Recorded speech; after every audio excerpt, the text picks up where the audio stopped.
Welcome to this video. We're going to learn how to upload to Google Drive.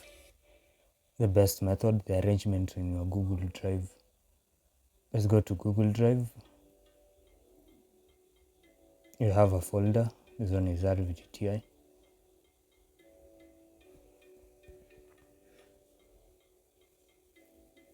If you haven't created that folder, you have on your left hand side, you have new.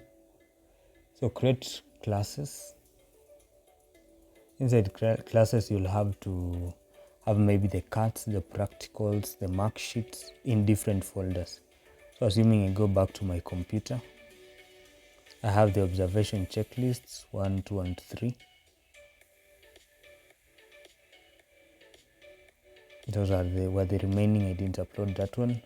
Now I'm uploading. I'm just dragging and dropping inside the practicals in my unit. First, the arrangement actually starts in your computer, then to your Google Drive.